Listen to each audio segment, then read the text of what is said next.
Continuação da leitura do livro Novas Formas de Amar, da Regina Navarro Lins. Sobre a importância de ser insensível. É comum as pessoas idealizarem o ato sexual dizendo que um deve estar o tempo todo preocupado com o prazer do outro e que devem até terem orgasmo ao mesmo tempo. Esther Perel traz uma ideia bem diferente, que nunca encontrei em livros de especialistas sobre o tema. Penso que vale a pena refletir sobre ela. A seguir, alguns trechos que selecionei. Se acreditarmos que quanto mais íntimos somos de nossos parceiros, menos inibidos nos sentimos, devemos também considerar que a intimidade realmente alimenta o desejo, mas o prazer sexual também pede distância. A excitação erótica exige que sejamos capazes de deixarmos, por um instante, nosso vínculo íntimo, de nos voltarmos para nós mesmos e de nos concentrarmos em nossas sensações crescentes. Precisamos conseguir ser momentaneamente egoístas para estarmos unidos em termos eróticos. A autora cita Bader, que associa a ideia do egoísmo ao conceito de inflexibilidade sexual, que define como a qualidade de desejar o que capacita uma pessoa a se entregar à força total de seus próprios ritmos de prazer e excitação sem culpa, preocupação ou vergonha de qualquer espécie. A explicação de Bader dá ênfase à importância da diferenciação, a capacidade de conservar a individualidade na presença do outro. A crueza de nosso desejo pode parecer ruim, bestial, até pouco afetuosa. Eros pode parecer predatório, um arrebatamento voraz. Toda culpa e vergonha que sentimos da nossa carência, nossa paixão, nossa indecência, é intensificada na vulnerabilidade primitiva do sexo. Levamos para os nossos encontros eróticos íntimos uma vida de recomendações formais contra o egoísmo no contexto do amor, cujas especificidades estão detalhadas em nossa matriz erótica. Além do legado da família, também levamos um legado cultural. Somos socializados para nos controlar, para dominar nossos impulsos, para domar nossa parte animal. Então, como cidadãos e cônjuges obedientes, nós disfarçamos nossos apetites vorazes e escondemos nossa necessidade passageira de tratar como objeto a pessoa amada. Para muitos, ser inflexível para com o parceiro sexual é algo proibido demais para permitir uma entrega erótica. O egocentrismo inerente à excitação sexual apaga o outro de uma forma que contraria o ideal de intimidade. Os que pensam assim acham que só é seguro serem voluptuosos e lúbricos com desconhecidos ou pessoas que são indiferentes. Perel não tem dúvida de que cultivar certa inflexibilidade em nossas relações íntimas é uma ótima solução para os problemas do desejo. Embora, à primeira vista, essa atitude possa parecer falta de envolvimento e até de amor, ela está, na verdade, enraizada no amor e na segurança de nossa ligação. É uma rara experiência de confiança ser capaz de se deixar levar completamente sem culpa ou aflição, sabendo que nossa relação é suficientemente ampla para resistir à nossa inteireza. Na intimidade erótica, há a promessa contraditória de se perder e se achar. É uma experiência de união e total egocentrismo, de reciprocidade e de egoísmo. Fronteiras do ego. Embora possam ocorrer juntos, o desejo sexual e o amor estão frequentemente dissociados, como já dissemos, porque são basicamente fenômenos independentes. Para Scott Peck, a experiência do sexo e particularmente do orgasmo, mesmo na masturbação, é uma experiência também associada a um maior ou menor grau de colapso das fronteiras do ego e do êxtase a ele ligado. É devido a esse colapso das fronteiras do ego que somos capazes de gritar no instante do clímax. Eu te amo, ou meu Deus, as pessoas que nem conhecemos e por quem, momentos mais tarde, depois de as fronteiras do ego terem voltado ao seu lugar, não sentimos nenhum vestígio de afeto. Com um parceiro ou não, o colapso das fronteiras do ego no momento do orgasmo pode ser total. Por um segundo podemos esquecer quem somos, nos perder no tempo e no espaço, ficarmos fora de nós, sermos transportados. Podemos nos unir ao universo, mas só por um segundo. Mesmo após vários anos de vida em comum, sem dúvida existem casais cujo desejo continua existindo, mas são exceções e não podemos nos apoiar nelas para discutir uma ideia. O que ocorre na maioria dos casos é que as pessoas buscam mais segurança do que prazer na vida a dois. Para se sentirem seguras, exigem exclusividade, o que, claro, é limitador e também responsável pela falta do desejo. A certeza de posse e de que o outro não tem uma vida própria leva ao desinteresse, por eliminar a sedução e a conquista. Como dissemos acima, o erotismo necessita de distância. À medida que vai aumentando o carinho, a solidariedade, o companheirismo, o desejo sexual vai diminuindo. E, em muitos casos, o amor assexuado toma conta da relação. Exclusividade sexual.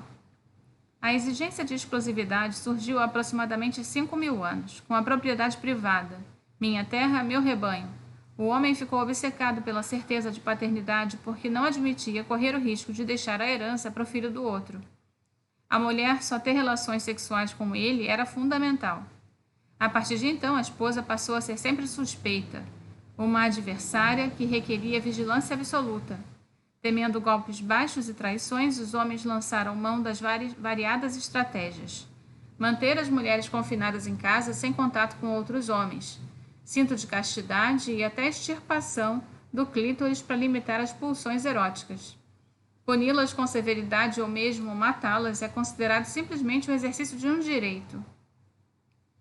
Em Roma, há 2.000 anos, o marido era senhor da esposa, assim como dos filhos e dos escravos.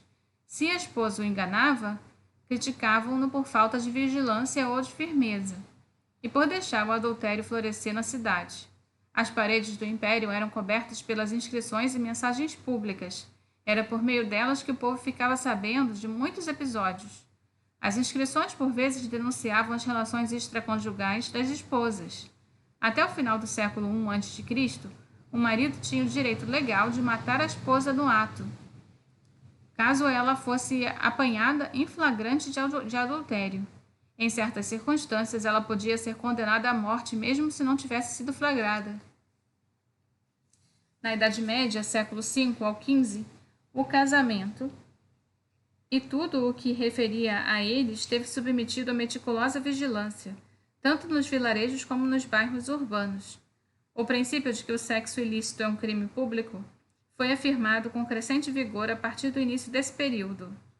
Havia o chavirave, a turbulenta explosão de sinos, trompas, tambores, tenazes e caldeirões, que se alternavam com buzinas de sons desafinados, cujo objetivo era principalmente denunciar a relação extraconjugal da mulher. Era uma algazarra ritual, e os insultos constituíam o próprio costume. A dimensão de denúncia do charivari matrimonial era constante, expondo o casal à chacota pública. Assim, quem passava por essa situação se via diante da opinião comum sobre seu comportamento, pois o charivari o acompanhava o casamento como uma sombra. O século XIV assistiu à invenção do cinto de castidade, conhecido como florentino. Se o dinheiro podia ser trancafiado, por que não fazer o mesmo com a genitália das esposas? Era alimentada a crença de que mulheres eram libertinas e melhor seria tomar todos os cuidados. O cinto consistia numa estrutura de metal que passava entre as coxas das mulheres de frente para trás e o marido carregava a chave.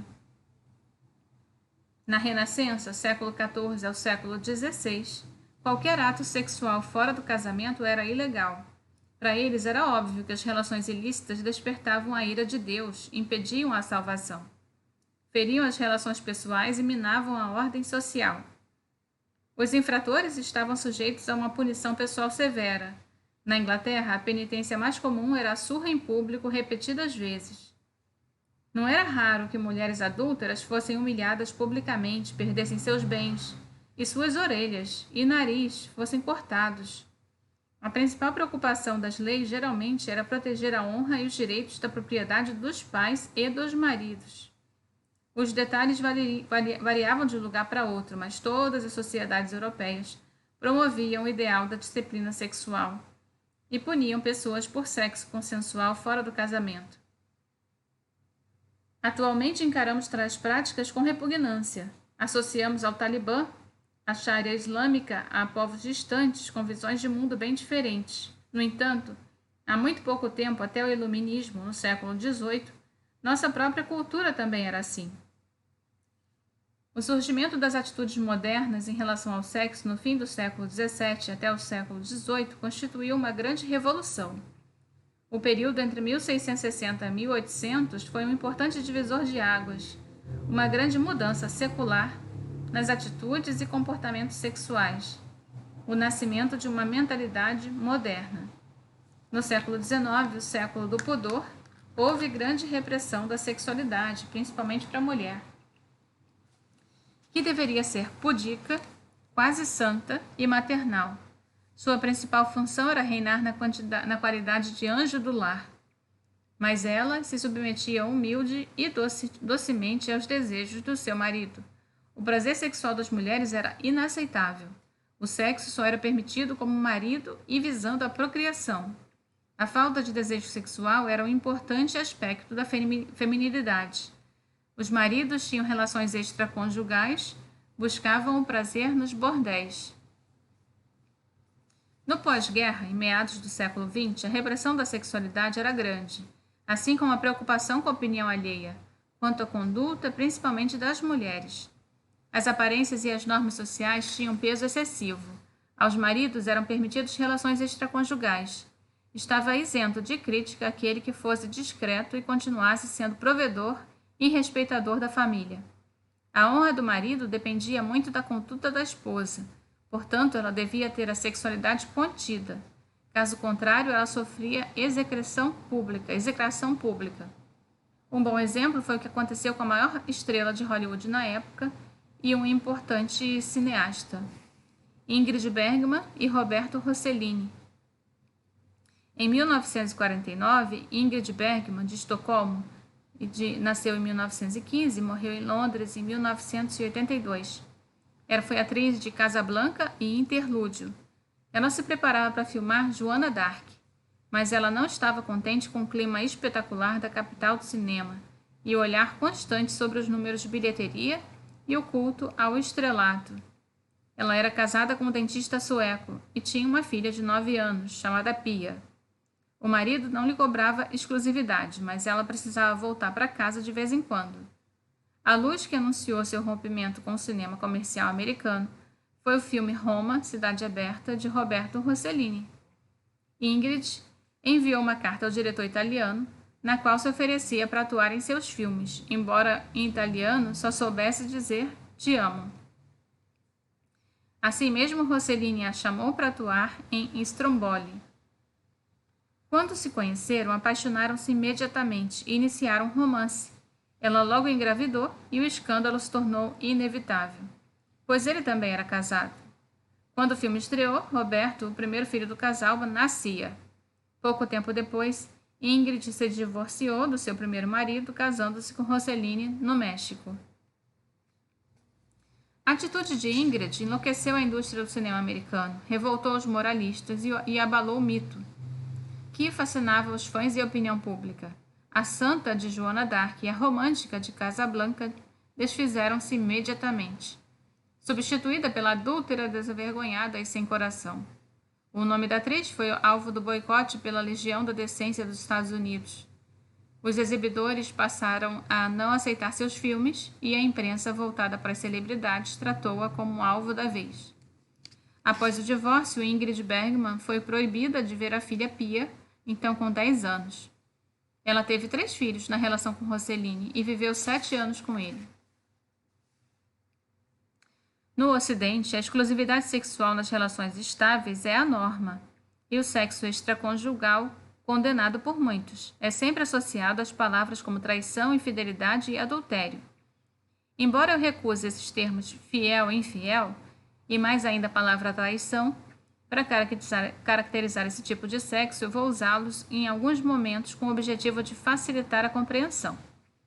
O adultério, como ato de se relacionar com terceiros durante o casamento, é considerado uma grave violação dos deveres conjugais. No Brasil, até pouco tempo era crime. Atualmente, é uma palavra quase em desuso, por ter a conotação de infâmia e de ato vil, desonesto. Desde cedo somos estimulados a investir nossa energia sexual em uma única pessoa. Mas não é o que acontece na prática. É bastante comum que homens e mulheres casados compartilhem seu tempo e seu prazer com outros parceiros, geralmente de forma secreta. A exclusividade é como um valor agregado ao amor, porque, supostamente, quem ama só se relaciona sexualmente com a pessoa amada. A escritora uruguaia Carmen Posadas diz: a paixão é possessiva, exclusiva, possui e retém. Mas como é impossível possuir o outro por completo, inventaram a fidelidade, que no fim das contas é uma reciprocidade possessiva. Cada integrante do casal compromete-se a ser fiel ao outro para não perdê-lo, para assegurar-se de que está atado e bem atado. Por que é difícil falar contra a exclusividade obrigatória? Trocar ideias a respeito de exclusividade sexual não é simples, provoca a ira dos conservadores e preconceituosos e ataques de todos os tipos. Essa discussão só será realmente possível quando a fidelidade deixar de ser o imperativo. A infidelidade é o problema que é porque assumimos a monogamia como algo indiscutível, como se fosse a norma. Talvez devêssemos pensar na infidelidade como o que não precisa se justificar, assumi-la como naturalidade sem mortificações, para termos condições de refletir sobre a monogamia. Podemos crer que partilhar seja uma virtude, mas parecemos não acreditar em partilhar aquilo que mais valorizamos na vida, nossos parceiros sexuais. O amor romântico, como vimos no primeiro capítulo, defende a ideia de que quem ama só tem olhos para o seu amado, não se interessa por mais ninguém. Isso não é verdade, mas muitos acreditam que é, e quando descobrem que seu parceiro se relacionou com outra pessoa, concluem que não são amados. Tão arraigada é a nossa fé na monogamia, que a maioria dos casais, sobretudo heterossexuais, raramente toca abertamente no assunto. Não há necessidade de discutir o que é um dado. Preferimos matar uma relação que questionar sua estrutura. Na nossa cultura, muitos defendem a exclusividade sexual, mesmo entre os psicoterapeutas. Parece predominar a ideia de que a maturidade emocional é ter um par amoroso estável, duradouro e exclusivo. A não exclusividade é muitas vezes interpretada como temor da intimidade, de aprofundar a relação. Aqui, tento contribuir para uma reflexão sobre essa questão que gera tanto sofrimento. Monogamia é realmente melhor do que a não monogamia? Essa é a pergunta como o jornalista Cassie Verber inicia seu artigo para a BBC. Após indicar que é uma pergunta aberta e sem respostas claras, a autora revela como os estudiosos do tema não conseguem se livrar de um certo modo de ver o mundo. As pessoas que estudam relações não conseguem perceber seus preconceitos, diz ela ao comentar uma pesquisa recente que admite as falhas fundamentais na maneira como a intimidade é estudada. A primazia dada às uniões monogâmicas não surpreende, dado serem as sociedades patriarcais que dominam o mundo. Lembra Cassie, acrescentando que o nosso sistema econômico é baseado na propriedade transmitida de pai para filho, cuja segurança é a paternidade. Pesquisa da Universidade de Michigan, nos Estados Unidos, demonstra que a forma como psicólogos e outros cientistas estudam os relacionamentos está orientada para dar resultados, às vezes inconscientemente, que promovem a monogamia. Terry Conley, o autor do principal estudo, disse que nossas atitudes quanto à monogamia são tão enraizadas que se tornaram invisíveis. Cassie mostra como a linguagem das pesquisas não é neutra. Perguntam às pessoas sobre infidelidade ou ser enganado. Referem-se à pessoa como a parte ofendida ou parceiro traído. Esses são os termos que têm aparecido em estudos acadêmicos. Recentemente, poliamor e outros estilos de relacionamentos alternativos começaram a ser normalizados, diz Conley. Mas, por enquanto, o estudo descobriu que a premissa da monogamia ser superior a outros tipos de relações não monogâmicas continua a permear o caminho em que pesquisadores constroem e testam teorias sobre amor e intimidade. O encerramento da matéria de Cassie Verber contribui bastante para a reflexão sobre o tema. Torna-se improvável obter uma imagem clara do tipo de relacionamento que funciona melhor para os seres humanos, quando até a ciência confirma sua tendência a se apegar à monogamia como ser um método ideal. A exigência da exclusividade. Sueli, de 59 anos, ligou para marcar hora no meu consultório. Estava aos prantos e mal conseguia falar. Quando chegou à consulta, de olhos inchados, relatou a sua história. Separada, com 2 filhos adultos, namorava Heitor havia 8 anos. Optaram por viver em casas separadas, mas tinham um excelente relacionamento afetivo e sexual. Heitor teve que fazer uma viagem de trabalho por 3 dias. Acabei descobrindo que ele conheceu uma mulher e transou com ela. Terminei tudo. Há uma semana que eu não paro de chorar. Ele também está desesperado. Já me jurou que foi só um fim de noite, que tinha bebido muito e que a mulher não significava nada para ele. Ele está tão mal com o fim da nossa relação que fica na rua em frente ao meu prédio chorando. Mas eu não admito. Nunca vou perdoá-lo. Geralmente as pessoas são rígidas quando o assunto é exclusividade sexual. O pesquisador Alfred Kinsey afirmou que a preocupação da biografia e da ficção do mundo em todas as épocas e em todas as culturas humanas, com as atividades extraconjugais de mulheres e homens casados, é evidência da universalidade dos desejos humanos nessas questões. A afirmação de Kinsey pode ser ilustrada pela grande quantidade de romances no Ocidente que exploram os fracassos da monogamia.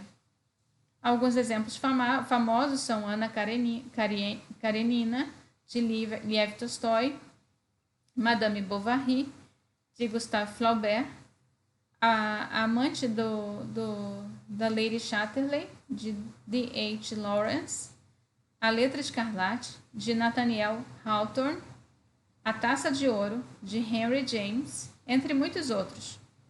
Isso sem falar de filmes e novelas de TV. É curioso assistir à cobrança da fidelidade, porque, na verdade, todos sabem que ela não existe. Temos notícia o tempo todo de relações extraconjugais de gente que nos cerca, ou mesmo de pessoas famosas. Mas, inexplicavelmente, quase todos continuam defendendo a exclusividade, como se fosse fácil e natural, e estabelecendo-a como a condição para a vida a dois.